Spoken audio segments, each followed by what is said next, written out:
Today on the podcast, I'm very excited and privileged to have with me Naga Munchetty, who is a presenter, a journalist, and actually really inspirational to allow others to think and move forward in lots of conversations.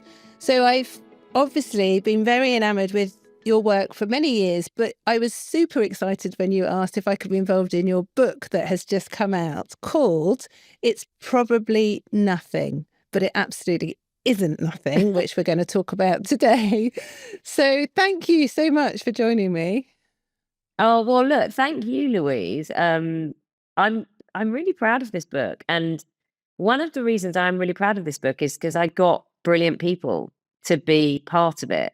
You know, I had more than 100 contributors, and I was determined that I was going to talk to people with real life experiences, but back all of those up with experts from their fields. And so when you said yes to talk to me, I was ever so grateful. So thank you. Oh, thank you. And do you know what? I don't think 10 years ago I couldn't have done a podcast. I couldn't have had these conversations because I didn't know the suffering that was going on. And as a doctor, obviously I work a lot with lots of people, but when you're a GP, which I was for 25 years, you're actually in your own consulting room doing the best that you want to do for your patients, but you think everyone else has a similar experience. And it's not until you yourself become a patient or maybe a family member, or like I've done now, expose myself to lots of people through different platforms, especially social media, that I realise that people don't all have the same experience. And then sometimes I think maybe I'm quite skewed in who I see in my clinic, but your book just opens really talking not just about your experience, Naga, but about lots of other women's experiences. And one of the things that really comes through to me is that people often aren't listened to. I don't know what you think about that.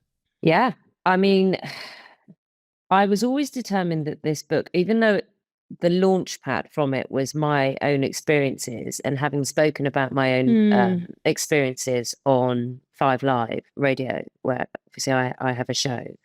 And that in itself is really difficult because it's difficult on so many levels. Firstly, it's difficult because I want to be seen as a professional. I'm a journalist and a broadcaster. I don't want to be seen as someone who has problems with my reproductive health or, gynecological problems. I don't want to be seen as the story because my job is to ask questions. By the way, this is very weird, being on the other side, being interviewed. I never enjoy that. But the job is to get the story out from the person you are talking to and to inform the audience. So you never want to be the story because you have to be impartial. You have to be away from it so you can ask questions that are comfortable and allow someone to tell their story, but also be able to challenge someone. So if you're involved, that makes it very difficult. So that was difficult in itself. But when I did first talk about, it was my coil fitting that I first talked about on radio, and the number of women and men that got in touch who'd experienced the same thing, it just made me think, you're not, oh, woe is me, look what happened to me. Because it wasn't about that, because Caitlin Moran had written about it as well. Brilliant journalist. But it made me realize, and then with my adenomyosis, which took 32 years to diagnose, and even then it wasn't a clear diagnosis, of course, I started realizing just how many times we are dismissed, left undiagnosed, told it's normal, told to suck up pain. And that whole idea that women, because apparently we're made for childbirth, then pain should be a natural default. And it was seeping into the language of medicine and women's treatment. And I'm mad about it. I'm mad. If I'm being honest, I'm angry about it. So yeah. And so you should be really. I mean, my oldest daughter is actually 22. And when I had her, it was an emergency section and I was ill after I had sepsis. And I remember going to the consultant saying, look, I just really don't feel right. I'm in so much pain. I keep getting these horrendous sweats. I can't think straight. I really don't think I'm well. He said, Louise, you're quite middle class. You're quite posh and you've had a section. And this is how people feel after a section. And like I've never had a cesarean section before. I didn't know what to expect. And I'd never really expected a doctor to talk to me quite like that, because I would never waste anyone's time. I would only go if I was ill. I wasn't getting better. She was 6 weeks old. I'd had 3 different types of antibiotics. I hobbled in to see him. And in retrospect, I know I looked really ill. My husband, who's a doctor, was really worried about me. And you're right. I think as women, we're expected to just carry on. And so much is normalized. And I think it's awful, not just that it took 32 years for you to have this diagnosis, but like how many consultations, how much time, how it's sort of, that's what's really sad, that people are desperate and then they almost gaslit and they think, well, maybe I'm not that bad. Maybe I should just carry on. Maybe I'm making a fuss. Maybe I'm wasting that doctor's time. And I don't know if you had any of those feelings in any of your consultations over 32 years. All of those and much more. And what's interesting is I was diagnosed after 32 years of very, very heavy and painful periods, but only because I had bled constantly for nearly a month. And it was because of that I was referred to a gynecologist. The only other time I'd seen a gynecologist was when and actually it was a surgeon, because it was to perform my sterilization. So the only time I was ever referred and had a transvaginal scan was because I'd been bleeding for so long, abnormally. Up until then, every appointment I'd had with a doctor, and I'd say, my periods are really heavy, they're really painful. Yeah, that's normal. We'll pop you on the contraceptive pill. Try the coil, Depo-Provera. And so the whole time I was never diagnosed with it because no one looked for it. No one ever seemed to care about what was causing it. No one asked me, how are these? What do you mean you've got heavy periods? Tell me about them. And if they had, they'd know I was passing out for the first 48 hours. I was throwing up. I was flooding. Even though I worked shifts, I was setting an alarm every 3 hours. I was sleeping on a towel, a period towel, and a tampon, and setting an alarm to change those because I knew I'd flood them through after 3 hours for the first 48 hours. And I'd be in pain. I'd have cramps. I would still be going to work. No one asked me, how does this impact your life? Which I don't understand isn't why the first thing a patient is asked when they come in saying they're ill. Well, how's it affecting your life? How's it stopping you being the best you can be? Because if anyone had, then they'd have bothered to try to diagnose me, maybe. Yeah. But no one did. They just tried to mask these symptoms. It's quite something, isn't it? I realise, like, I'm not from a medical background, so no one in my family has ever been a doctor before. And so I always see, and I still do today, being a doctor is a real privilege. It's a real honour. But I did a lot of hospital medicine, and it was very much treat Mrs. Bloggs in bed 3 with asthma, treat Mr. Smith in bed 5 who's had a heart attack. So it was all like labels, conditions. And then I went into general practice later on, really, and I had the most amazing trainer who said to me, Louise, you're going to be a really bad doctor. And I said, what do you mean? She said, you're not going to be a good GP because you won't listen. It will be about getting that diagnosis and finding that diagnosis and then talking out the treatment. He said, in this year that I train you, I'm going to make you involve the patient, ask the questions to the patient, ask them what made them come today, why are they thinking about it, what do they think's going on. And it really opens up my mind to a way that I still consult now, because there might be 100 different people with adenomyosis, but every single person is going to have a different experience and a different impact. So you don't want to be labelled as Mrs. Smith with whatever. You've got this condition, but actually, how is it affecting you? How is it impacting not just you, but your work, your colleagues, your people at home, your circumstances? What are you worried about? Because sometimes people might have something very trivial, but they're worried they've got cancer. And for me, just to say, actually, it's very unlikely it's cancer, we'll do a scan, then they're so reassured it doesn't actually matter what the diagnosis is. Do you see what I mean? And I do. I think being involved as a patient really early on And like you absolutely say, the doctor, the clinician, understanding the impact is really, really important. And that I feel really sad that people aren't given that vehicle to actually explain the impact, because I know myself when I go to see a doctor, I'm quite nervous. I don't want to waste their time. I'll answer their questions, but I won't volunteer more information. And I understand more and more the time constraints. People are tired, people are busy. So you're not going to be explaining to the doctor how you flood through the sheets if they don't ask. But then as a doctor, you can't build up that picture of what's the impact of that condition in that person and the urgency, not just of making a diagnosis, but treatment options as well. Yeah. And I think, I mean, every doctor I've spoken to for this book has given that advice, you know, go in knowing what you want to say, talk about the impact of your life. There are doctors, GPs in there who say, if I have to listen, I have to ask about the impact on life, but that definitely didn't happen to me. And I was dismissed for so many, and at so many times. I remember I talk about this. I had thrush, and I had a GP who I saw at least twice, who basically told me I was unhygienic, too sexually active, and kept saying, here's the pessary. And I'd been repeatedly saying this isn't working. And it was only because I saw a GP because he wasn't available. And she said, oh, you can take a tablet. And it went within 2 days. And now I know I can then go to the pharmacy.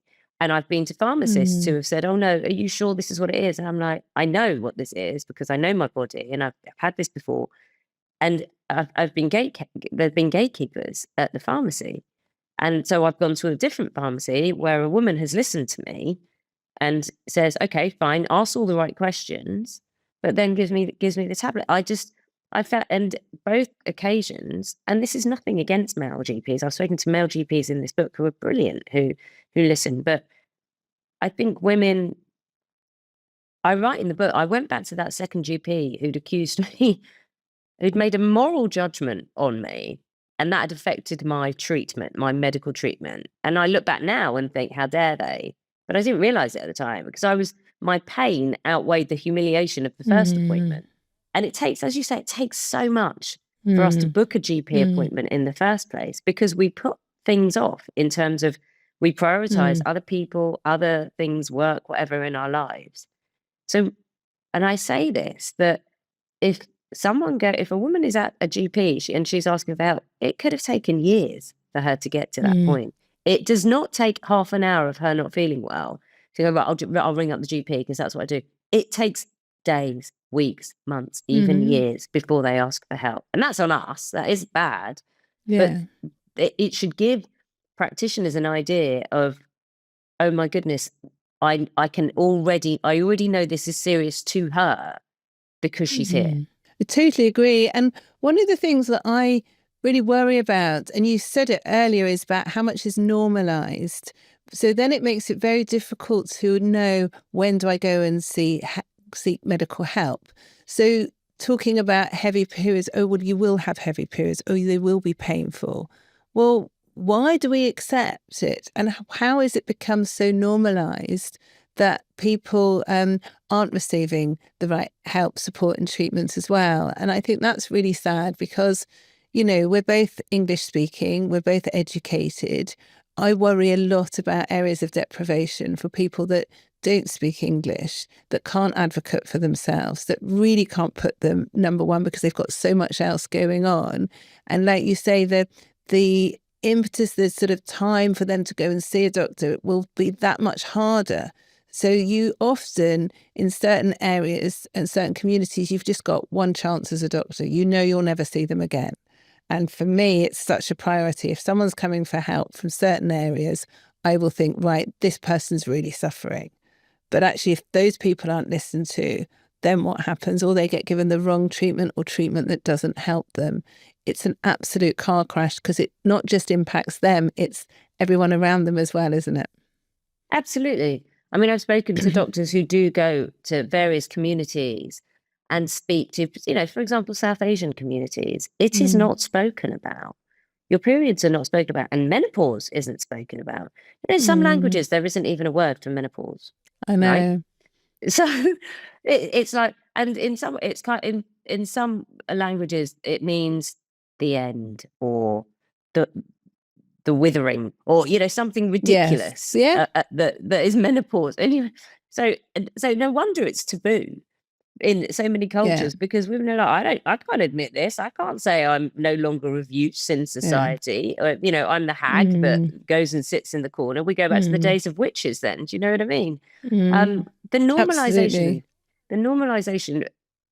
it makes me mad, because for two reasons. One, I remember once being asked about my level of pain when I had my periods. And this is someone who was fainting, sweating through pain, screeching, wrapping myself around a toilet, curled in a ball, often sleeping on the floor, because I just thought, if I'm uncomfortable sleeping, then I won't notice the pain as much, if that makes any sense. Yeah, it does And make sense. and you're digging nails into the palm of your hand, so you divert the pain almost. And I remember saying once, it was later on, oh, my pain's probably a 6. That is not a 6, right? But because I'd normalized my pain, because I'd been told it was normal, that's what I did. So, and the other thing is, you're told at school. I think a lot goes back to education. I've spoken to some young girls in the book, as you'll be aware. One girl who started her period before her 10th birthday, and she was at school having the lesson, the talk as it's known. And they were told, oh, it's just a couple of teaspoons a day of blood. And it can be a bit uncomfortable, but it lasts a few days and it's fine. You'll use period products and you'll be fine. When she put her hand up to say, no, because no, I've really have. She was basically told to shut up by the teacher, because they didn't want to scare the other girls. And I'm no one's saying you have to scare children. Boys and girls, by the way. Boys and girls need to know about menstruation, because boys, how many times have you been, you had a boyfriend or a partner who's, oh my goodness, what's happening to you? Because they're not told about what's going on, and you explain to them. But boys and girls need to be educated. But also, this whole idea is, just because a girl menstruates, therefore she's in puberty and able to get pregnant, that a girl's going to run out and get pregnant. Now, if you're more worried about the girl getting pregnant than having healthy periods and having a healthy life and great career, something's askew here, isn't it? This message is askew. And that is the problem as well, when it comes to normalizing, pain, bleeding, heavy bleeding, in that sense. I totally agree, because also quite a few of treatments are contraceptives, as you know. But actually, for many years, people don't think about what contraceptives are and what they do to the body and how different they are to natural hormones. And they can increase inflammation. So people with adenomyosis or endometriosis, often actually giving synthetic hormones can make things worse. They might stop periods, but as you say, women shouldn't be defined as about their periods. It's what's going on in their body, and that's what's really important. And I think almost some doctors, and I used to do it, was the way I was trained by gynecologists. It's almost a marker of success. This woman isn't having a period, therefore she'll be fine. Well, no, she can still have hormonal changes. She can still have pain. She can still have mental health issues due to the hormones that have been given because they're synthetic. But that's sort of not looked at in the same way almost, which is again, it's focusing on the woman as somebody that has a womb, which we're more than that, aren't we? We are more than wombs on legs. I say that. We are. Yeah.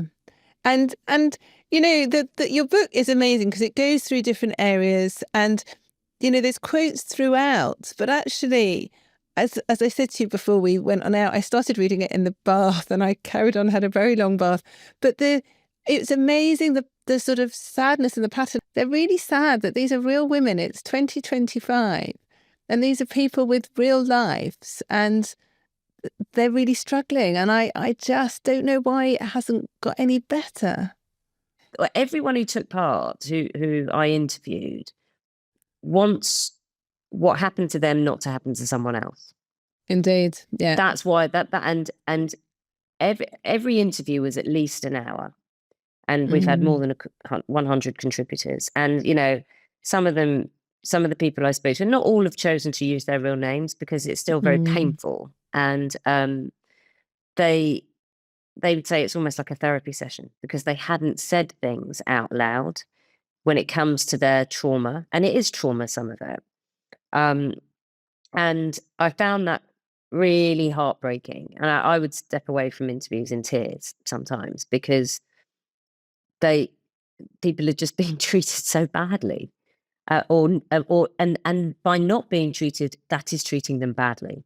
I'm not talking about being spoken to badly. I'm talking about being left in this state. Those stories are also massively cut down, so they're no more than usually a page and a half. You know, because after speaking to these people for an hour, you can only get so much in. And after every story, there is a professional who offers advice in terms of how to fight your corner and talks about what treatments are available. There's no advice as in you should be doing this if you have these symptoms, but there is advice in terms of how to stand up for yourself. And this is the theme throughout it, that these people every person I spoke to is brilliant. But they either were too ill, too tired, too worn down to fight and didn't have that backup, which is what I hope this book will do. It's so important. I mean, I found them sad to read because as a healthcare professional, I found it really sad thinking these women have been let down by my colleagues. You know, it's not the fact that they are sad stories making me feel sad. It was the fact that I feel really disappointed, actually. And I think in medicine, we don't always know the answers. We can't always make diagnoses. We can't know everything about everything. But what we can do is definitely listen and try and understand. And we can give options to people. And I've always sort of done it in that if this treatment doesn't work, then that we could try this, or maybe we'll give you this investigation, or I'll refer you to this person. So it's part of sort of safety netting, but it's also enabling patients to know they can come back and it's not the end of the road if something doesn't improve. Because like you say, if it's taken a long time to come to that consultation and then I give you a treatment and you feel no better, then it doesn't matter how kind I am in the consultation. If you don't feel better, it's irrelevant. But if you know that that doctor said, well, actually, she did say, if this treatment doesn't work, there's something else we can do, it's opening that door again for you. And I feel these poor women haven't had that as options. And I think what's also really different now to what it was when I qualified, when we didn't have the internet, was that women learn so much more quickly than they did. You don't have to learn anything from your doctor anymore. You can learn from other people's experiences. You can learn, you know, you've got access to the same information as I have really now about diseases. But the big thing that I think echoes through this whole book is about being an advocate for yourself, being really prepared for that consultation. And I think that's crucially important. In my mind, that's the sort of biggest take home, that you come away from this book thinking, yes, actually, I'm not doing this alone. I'm really going to get the most out of that consultation because it's my body, it's my life, it's my future. And that's really important, isn't it? Yeah. I mean, I've had to advocate for friends and family when in all different situations, not had to, but I've offered to, because sometimes it's not that someone doesn't have the language. It's just they're so upset by how ill they are that when they get into that consultation, they can't think because they're either so relieved they're being looked at or they're going through some treatment that they can't think about the details. So I've often sat with friends or family and said, right, what do you want out of this? What questions do we need to ask? And I've sat there and just made sure those questions are asked, and sat, you know, by the side of someone, and made sure the questions are asked. And I'm thinking of one particular friend when she was going through treatment, who just got so upset because there was a history of cancer in her family, which is what she was scared of, that she would be in tears. A brilliantly strong woman, articulate, feisty, brilliant, but be in tears. So I would sit there and leave her to cry and say, right, what about this? And ask, the practitioner, what about this? What about this? So that when we left, we could go back, have a coffee, and go and make sure that everything was understood. Now, this is if someone who is educated, as you say, educated, capable, articulate, can feel overwhelmed like that. I agree with you, what you said earlier, that those in marginalized communities who are vulnerable, who don't have that help. And by the way, there are advocacy groups available as well. If you haven't got friends or family who can help you, you can look up advocacy groups as well, peer groups, to help you. Then what hope do they have? Yeah. It's really difficult. I know many years ago I had pancreatitis. I was really ill and I still had problems afterwards, and went back and forth to a specialist clinic. It was really, really very good doctor, but I wasn't getting better. And the last consultation, I actually cried because I was feeling so awful. And he examined me and he looked at me and said, "Louise, I think you just need some antidepressants." And I was really, the first time I was so shocked, because I knew I was low in my mood because I was feeling awful. And I then actually, my husband said, "This is ridiculous. I'm going to get you to see someone else. And I think you need your gallbladder taking out." And then I felt fine. And it was obviously all related to my gallbladder. But if I hadn't have had the strength of my husband, if I hadn't, this was about 10 years ago, I would still be, what would I have been? I would be taking antidepressants inappropriately, still be ill. And I think the other thing is, it's really important that people listening know that you can get a second, third opinion. None of us as doctors mind if someone sees somebody else. And I think that is important, isn't it? That people can see someone else. They don't have to go back to the same doctor. I think that people have this fear of offending their doctor, don't they? I mean, you go in and into a surgery and you're asking them to help.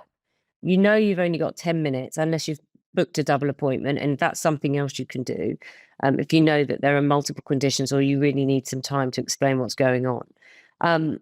But you really don't want to offend your doctor. I mean, I remember apologizing to a GP who wasn't offended, by the way, because I was taking notes.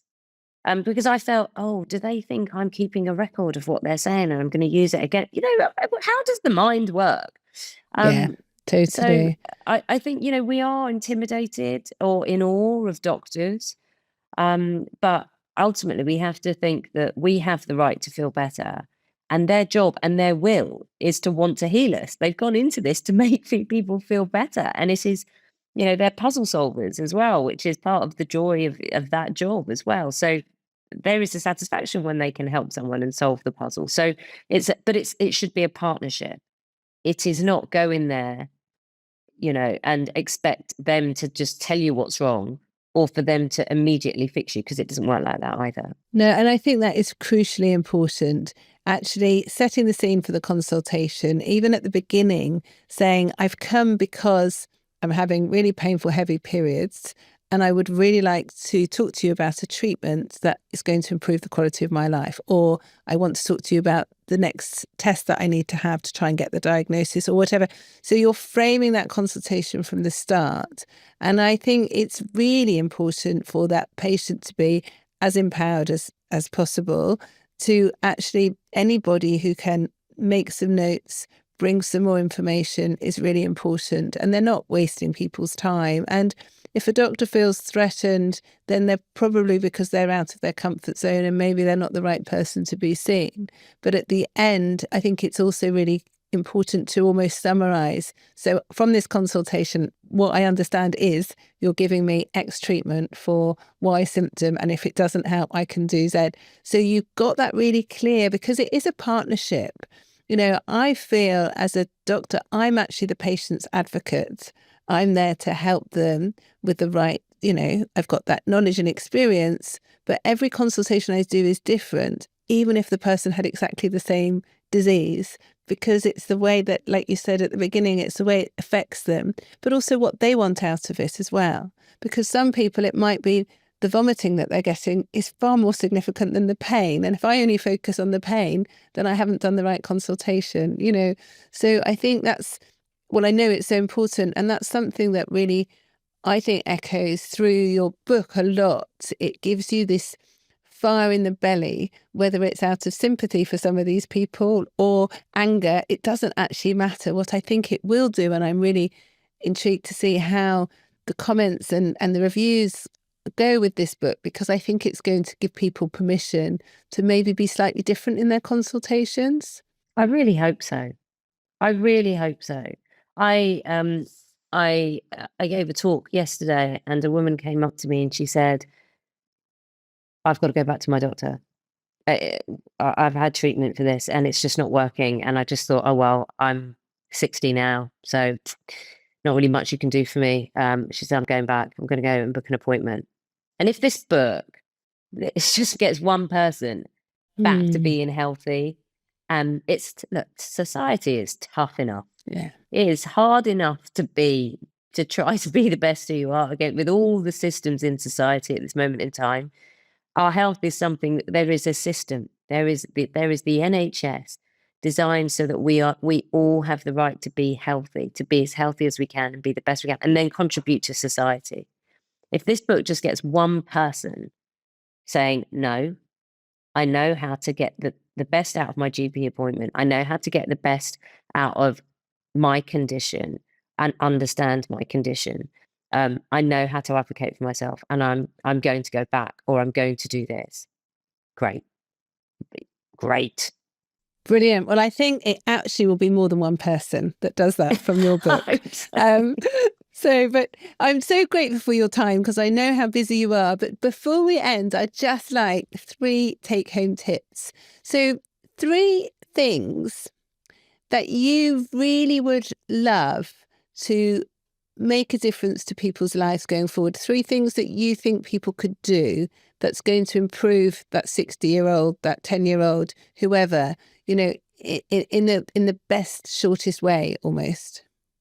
Embrace puberty, talk about it with young people, and don't see it as just now you can get pregnant for girls.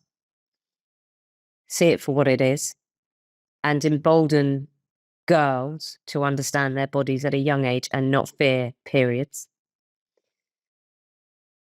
Talk to each other. Open up the conversation. We're great talking about mental health. We're not great about talking about our physical health, particularly gynecological problems. Talk about the pain you might have, because more often than not, other people have experienced it or know someone who has, but we're not talking about it enough. We're not normalizing that conversation. And know that if you go to a GP and you feel you're not being heard, feel free to say, I don't think you're hearing me. If you become what's called a heart sink patient, when a GP feels they've gone round in circles and their heart is sinking when they see you, ask for a referral. As you've said, GPs don't mind. If you get a referral, you're still not heard, and you see another GP. If you're still not heard, change practices. You are entitled to do that. Don't give up. Very good advice. Lots of information, lots to think about, and hopefully lots to really empower people going forwards. And I'm so grateful for you coming on today, and good luck with everything with the book as well. So thank you.